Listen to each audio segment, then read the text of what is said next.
জামাতের যারা লোকজন আছে তারাও শক্তিশালী, আর আওয়ামী লীগের লোকজনও শক্তিশালী। ফলে পুরো সামাজিক যে মাধ্যম, সেই সামাজিক মাধ্যমের যে উত্তেজনা, ঝগড়াঝাঁটি, মারামারি, কাটাকাটি, অশ্লীলতা এবং অশ্রাব্যতা, এটি অনেকটা ডাল ভাতের মতো হয়ে গেছে।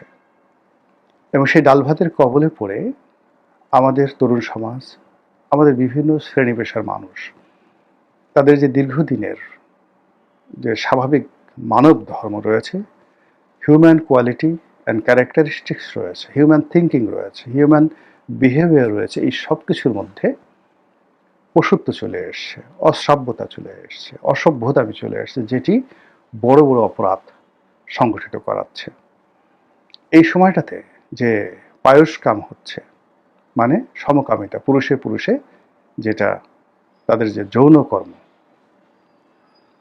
এটি এখন ইউরোপ আমেরিকা সে ভয়ঙ্কর হয়ে পড়েছে। ইউরোপ আমেরিকাতে যৌনকর্ম হয় পুরুষে পুরুষে, নারীতে নারীতে, যেটিকে লেসবিয়ান বলা হয়, বা যেটাকে সেই নারীদের নারীদের যে লেসবিয়ান বা পুরুষদের মধ্যে যেটিকে বলা হয় গে, এটার একটা সিস্টেমেটিক নিয়মতান্ত্রিক পদ্ধতি রয়েছে। কিন্তু ধর্ষণের মতো ঘটনা, পুরুষ ধর্ষণ, নারী ধর্ষণ, এটি কম হয় সেখানে। কিন্তু বাংলাদেশে এই জিনিসটা বেশি হচ্ছে ইদানিং। ২ নম্বর হলো যে নারী এবং পুরুষ, শিশু যারা, পুরুষ শিশু, নারী শিশু, তারা মানে বিভিন্ন মহল দ্বারা ধর্ষিত হচ্ছে। বাইসেক্স, কাউন্টার সেক্স, হোমোসেক্স ইত্যাদি দ্বারা তারা ধর্ষিত হচ্ছে। আর অসম, বুড়া মানুষ যুবকদের দ্বারা ধর্ষণ হচ্ছে, বুড়া মানুষ বালক বালিকাদের ধর্ষণ করছে, শিশুদের ধর্ষণ করছে। এই জিনিসগুলো এখন এমন একটা বিকৃত পর্যায়ে চলে গেছে, যেটি এই যে শিশু রামেসার যে হত্যাকাণ্ড, ধর্ষণ, এর মধ্যে যে বিকৃত রুচি, নিকৃষ্টতা, নিচুতা যেটা প্রকাশ পেল, তার পেছনে এই যে গত ২ বছর বা গত ৫-৭ বছর ধরে বট বাহিনীর মাধ্যমে যে সকল অশ্লীলতা, অশ্রাব্যতা ছড়িয়ে পড়েছে, সেটা অনেকাংশে দায়ী। এখন আপনি একজন মন্ত্রীকে, প্রধানমন্ত্রীকে, স্বরাষ্ট্রমন্ত্রীকে সপরিবারে অপদস্থ করতে চান, বট বাহিনী করে দিচ্ছে। আপনি এআই প্রযুক্তি ব্যবহার করে যে কোনো মানুষের কণ্ঠস্বর নকল করে হুবহু তার মুখ দিয়ে কোনো কথা বলাতে চান, তার বিশেষ অঙ্গ, তার যৌনাঙ্গ আপনি প্রকাশ করতে চান, তাকে উলঙ্গ করে ঘোরাতে চান, তার যে কোনো যেটাকে বলা হয় ব্লু ফিল্ম বানিয়ে, তার ব্লু ফিল্ম বানিয়ে আপনি প্রচার করতে চান, এটা হুবহু, খুব বেশি আপনার ইন্টেলেকচুয়াল বা আর্টিফিশিয়াল ইন্টেলিজেন্স সম্পর্কে আপনার ধারণা না থাকলে আপনি কনফিউজড হয়ে যাবেন। এমনভাবে এই প্রযুক্তি এখন সব কিছু করছে, এবং এটি এখন বাংলাদেশে মহামারী আকার ধারণ করেছে।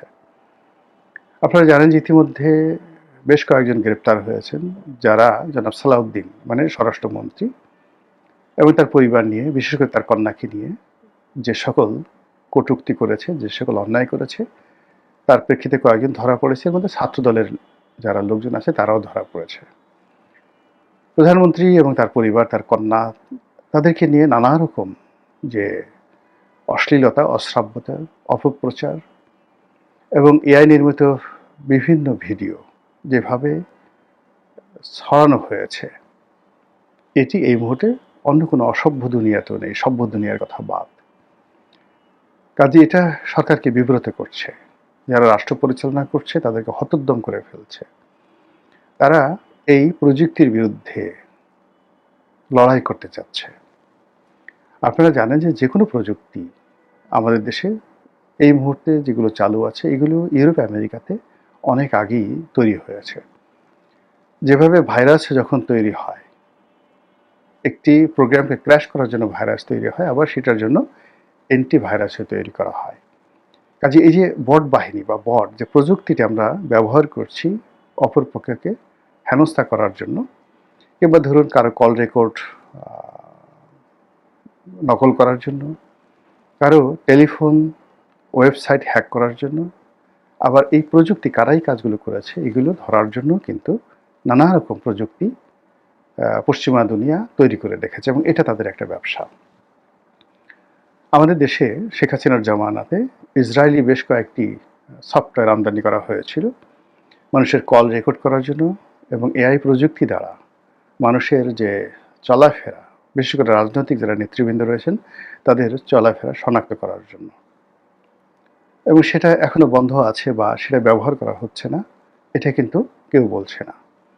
কাজেই যারা এই বট অ্যাকাউন্টগুলো পরিচালনা করছেন তাদের তাদেরকে আইনের আওতায় বা তাদেরকে গোয়েন্দার নজরদারিতে আনার জন্য সরকারের হাতে যথেষ্ট প্রযুক্তি রয়েছে এবং তারা সেই কাজটি শুরু করে দিয়েছে। এখানে উদাহরণ হিসেবে আমি পেন্টাগনের নাম বলেছি, উদাহরণ হিসেবে আমি এফবিআইয়ের নাম বলেছি। আপনারা জানেন যে বাংলাদেশে এই মুহূর্তে মার্কিন যে স্বার্থ রয়েছে সেই স্বার্থ দেখভালের জন্য পেন্টাগন বা এফবিআইয়ের বহু প্রযুক্তিবিদ, বহু লোকজন তারা বাংলাদেশে থাকবে বা থাকতে পারে, বা তাদের যে স্টেশন রয়েছে দিল্লিতে সেখানে থাকবে। এটাই স্বাভাবিক। এর কারণ হলো এই যে প্রযুক্তি, এখানে যারা এই মুহূর্তে প্রধানমন্ত্রীকে বা স্বরাষ্ট্রমন্ত্রীকে বা তাদের রাজনৈতিক প্রতিপক্ষকে হেনস্থা করার জন্য যে প্রযুক্তিটি ব্যবহার করছে, আগামী দিনে এই প্রযুক্তিটি যে আমেরিকার বিরুদ্ধে ব্যবহার করা হবে না, এই প্রযুক্তি যে যাকে বলা হয় পেন্টাগনের বিরুদ্ধে ব্যবহার করা হবে না, এটা কিন্তু বলা যাচ্ছে না। তো সেই দিক থেকে যেটা হচ্ছে যে সরকারের সঙ্গে, আপনারা জানেন যে এই সরকার যখন ক্ষমতায় ছিল ইতিপূর্বে, যখন 21 আগস্ট গ্রেনেড হামলা হলো বিএনপির আগের জমানাতে, তখন এই 21 আগস্টের গ্রেনেড হামলা তদারক করার জন্য এফবিআইয়ের যে বিশেষজ্ঞ দল তারা ঢাকাতে এসেছিল বেশ কয়েকবার। এর বাইরে আমাদের সরকারের সঙ্গে বিভিন্নভাবে পারস্পরিক যে প্রযুক্তির বিনিময়, একে অপরকে টেকনিক্যালি সাহায্য সহযোগিতা করার জন্য আমেরিকার যে সকল খুব ইফেক্টিভ প্রতিষ্ঠান রয়েছে, পেন্টাগন আছে, এফবিআই আছে, তাদের সঙ্গে প্রায়ই এই প্রযুক্তিগত সাহায্য সহযোগিতা বিনিময় হয়, তথ্য বিনিময় হয়। তো সেক্ষেত্রে এই যে বট বাহিনী, যে বট বাহিনীকে অনেকে জামাতি বট বাহিনী বলার চেষ্টা করছেন, তাদেরকে দমন করার জন্য, তাদের বিরুদ্ধে ব্যবস্থা নেওয়ার জন্য, তাদেরকে আইনের আওতায় আনার জন্য, অকাট্য তথ্য এবং উপাত্ত সংগ্রহ করার জন্য সরকার যদি, আমি আবার বলছি, সরকার যদি মার্কিন সরকারের সাহায্য চায়, আরও যদি বলি ডিপ স্টেটের সহযোগিতা চায়, তাহলে মার্কিন সরকার এই মুহূর্তে যে সহযোগিতার হাত বাড়াবেন যে দুটি প্রতিষ্ঠানের মধ্যে, সেই দুটি প্রতিষ্ঠানের একটি হলো পেন্টাগন আর একটি হলো এফবিআই। আমার বক্তব্য হলো যে কোনো ফর্মই হোক না কেন, এই দুটি প্রতিষ্ঠান যদি একবার বাংলাদেশে অনুপ্রবেশ করে বট ধরার জন্য, বট বাহিনী ধরার জন্য, তাহলে তারা কেবলমাত্র এই বটের মধ্যেই সীমাবদ্ধ থাকবে না, তারা বট ধরতে এসে অনেককেই কট করে ফেলবে। দেশের অনেক স্বার্থ, অনেক গোপনীয় বিষয়, অনেকগুলো জিনিস তাদের হাতে চলে যাবে। কাজেই এটি আমাদের জন্য শোভনীয় নয়, এটি আমাদের জন্য নিরাপদ নয়, এটি দেশপ্রেমের পরিচালক বা পরিচায়ক নয়। কাজে আমি অনুরোধ করব সবাইকে যে প্রকাশ্যে আসুন, রাজপথে আসুন, এমনকি সামাজিক প্ল্যাটফর্মে নিজের অবস্থান থেকে আপনার প্রতিবাদ আপনি জানান, আপনার মতো করে জানান। ইভেন আপনি যদি গালাগালি করতে চান সেটা করুন, কিন্তু পরিচয় গোপন করে বটের মাধ্যমে যে কাজগুলো করছেন, এতে করে দেশের ক্ষতি হচ্ছে, সরকারের ক্ষতি হচ্ছে, আপনার নিজের ক্ষতি হচ্ছে, এবং আমরা জাতিগতভাবে সবাই ক্ষতিগ্রস্ত হচ্ছি। মহান আল্লাহ আমাদের সবাইকে হেদায়েত দান করুন এবং হেফাজত করুন। আসসালামু আলাইকুম ওয়া রাহমাতুল্লাহি ওয়া বারাকাতুহু।